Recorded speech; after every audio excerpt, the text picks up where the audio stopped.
Assalamualaikum warahmatullahi wabarakatuh.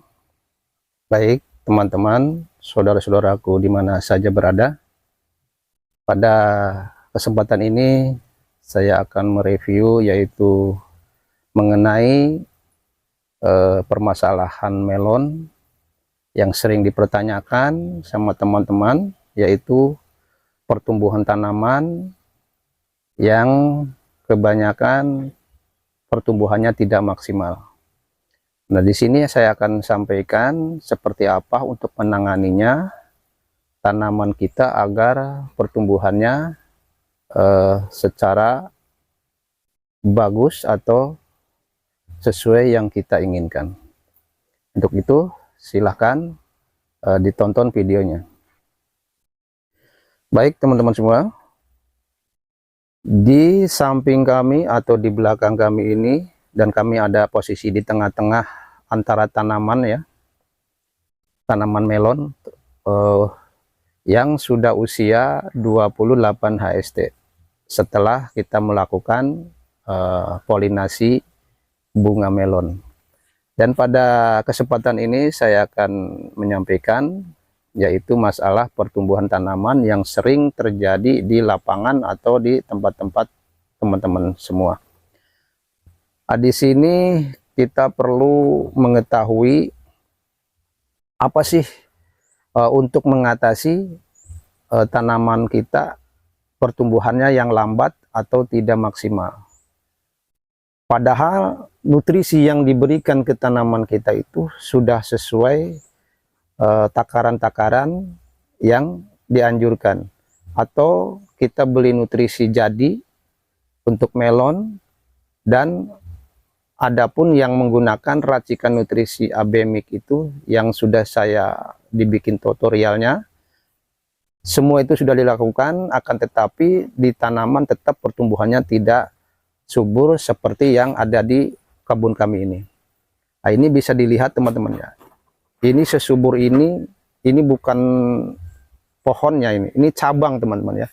Nah, ini cabangnya sebesar ini, kita akan bisa lihat. Ini cabang. Nah, cabang aja sebesar ini. Ini hampir sama dengan ujungnya. Ini ujung batang melon atau pohon melon, dan ini cabang. Cabang sebesar ini dan sepanjang ini. Dalam arti, kalau tanaman kita subur, itu semua cabang itu tidak pendek atau tidak kerdil, ya, sebesar hampir sama dengan ujungnya, ujung pohon ini. Nah, ini cabang. Nah, ini pertandanya tanaman kita subur, dan buah pun nanti bisa besar. Bagaimana buah mau besar kalau cabangnya aja kecil atau pendek, tidak sepanjang seperti ini yang saya pegang ini. Nah, untuk mengatasinya, tanaman kita yang mengalami lambat pertumbuhannya atau kerdil terus, nah di sini saya akan sampaikan, saya tidak pernah mereview atau membuat konten masalah pH air, karena menurut saya kalau kita selalu yang dipermasalahkan air, kita tidak akan melakukan budidaya tanaman ini menggunakan air atau hidroponik ya. Karena apa? Kalau kita terlalu memikirkan masalah air, kita akan jadi bingung. Karena apa yang teman-teman sampaikan itu memang ada betulnya. pH air itu penting sekali, dan ada standarnya untuk tanaman-tanaman di pH itu sendiri. Akan tetapi saya berbeda dengan yang lain, karena saya melakukan ini sudah dipraktekkan sendiri dan hasilnya sangat memuaskan. Jadi pada intinya kita tidak usah untuk menurunkan pH air, karena pH air itu memang tidak bisa stabil, dia itu mengikuti suhu. apabila suhu panas turun, nah disitulah pH akan turun naik. Jadi apa untuk mengatasinya pH ini supaya stabil? Nah itu sering saya sampaikan, di tutorial cara meracik pun sudah saya sampaikan, akan tetapi kebanyakannya itu teman-teman tidak terlalu memperhatikan masalah ini. Jadi walaupun teman-teman sudah memberikan pupuk atau nutrisi abemik ke tanaman teman-teman ini secara maksimal, ataupun racikannya, takaran-takarannya itu sudah cukup, dan pupuk yang dibuat pun sudah unsur haranya mencukupi, ada makro dan mikronya, akan tetapi tanaman tetap tidak pertumbuhannya tidak maksimal. Nah itu kendalanya bukan di masalah kekurangan pupuk teman-teman ya. Saya sampaikan itu tanaman pertumbuhan lambat atau kerdil bukan karena kekurangan pupuk atau kekurangan unsur hara yang kita berikan di dalam abemik tadi. Jadi karena kita menggunakan tanaman ini secara hidroponik atau medianya air, nah di sini airlah yang bermasalah sebetulnya. Bermasalah gimana? Air yang sering dipermasalahkan masalah pH. Kalau kita mau menangani pH-nya, itu sangat sulit atau sangat susah untuk menurun naikkan, karena harus ada apa istilahnya obat yang bisa menurun naikkan pH tadi. Akan tetapi akan saya kasih saran. Di sini sudah saya buktikan dengan sendiri bahwa kita bisa untuk menangani ini dengan cara lain. Jadi saya punya trik sendiri untuk mengatasi pH air supaya stabil itu, bukan ditambah istilahnya takaran-takaran nutrisi tadi atau pupuk-pupuk tadi yang kita racik. Nah di sini ada unsur yang sangat bagus sekali untuk mengatasi air tidak stabil. Apabila suhu panas, dia akan turun naiknya pH tadi. Yaitu tidak lain, mungkin sudah tidak asing lagi teman-teman ya. Di sini ada yang namanya unsur P atau zat besi, yang saya pakai di bagian A itu yaitu PEDA namanya. Nah sering saya sampaikan juga, PEDA ini adalah unsur yang bisa untuk membantu pernapasan tanaman, dan juga bisa untuk zat hijau daun atau klorofil. Nah ini sangat penting sekali. Apabila teman-teman sudah menggunakan PEDA ini, diracikan nutrisi sendiri atau yang dapat beli, akan tetapi tanaman tetap tidak subur atau pertumbuhannya lambat, nah disitulah permasalahannya air tadi. Jadi kita jangan terlalu yakin dengan nutrisi yang dapat beli atau yang kita racik sendiri mengikuti yang di konten kami. Jadi kita yang harus pelajari itu air tadi, karena air ini tidak sama dengan apa yang saya praktekkan di lapangan kami atau yang orang bikin waktu pembuatan nutrisi itu di daerahnya masing-masing.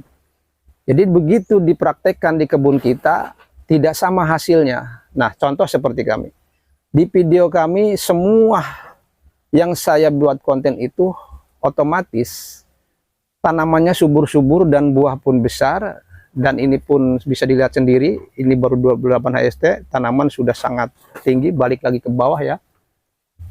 Ini sudah enggak naikkan ke atas. Nah ini yang perlu kita perhatikan air tadi itu maksudnya apabila teman-teman mengalami yang saya sebutkan tadi, tanamannya kita gunakan PEDA tadi. Oh sudah ada katanya, bah di racikannya PEDA. Nah untuk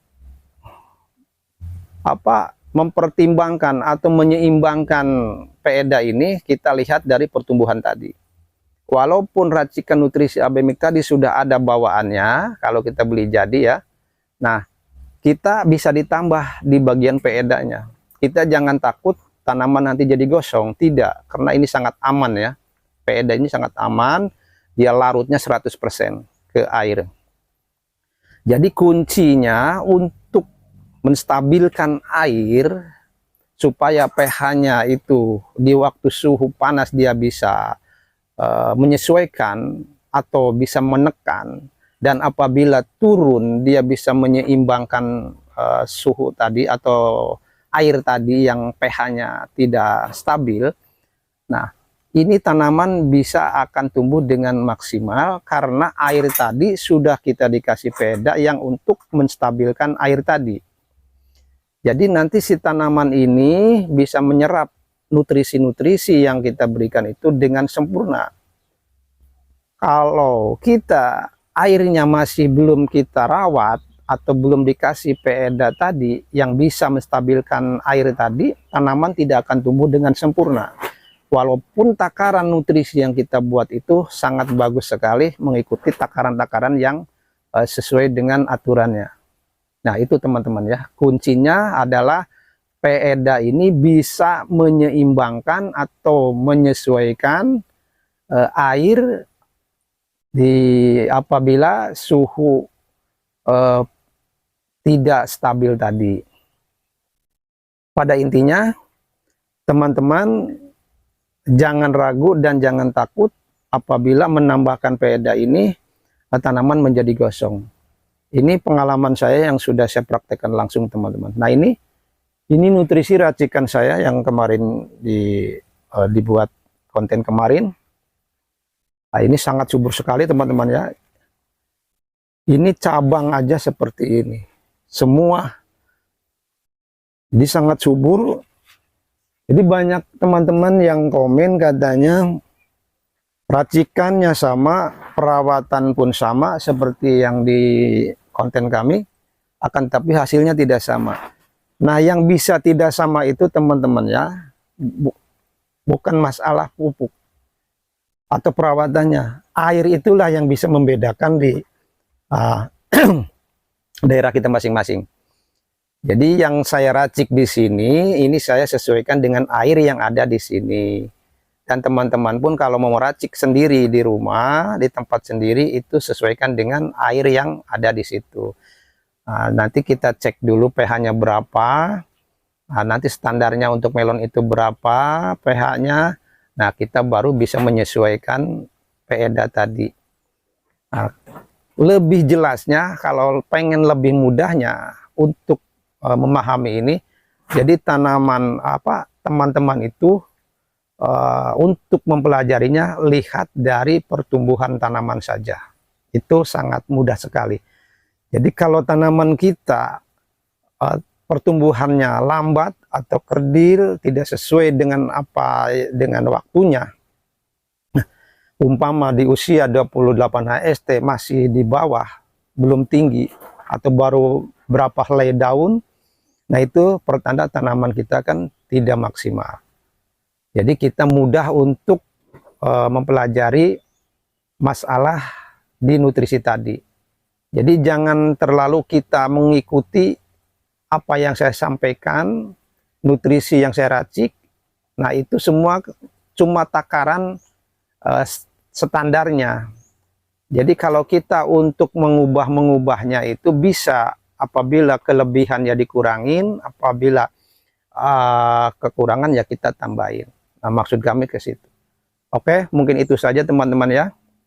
Nah, video kali ini menyampaikan masalah pertumbuhan tanaman yang selalu pertumbuhannya kerdil atau lambat.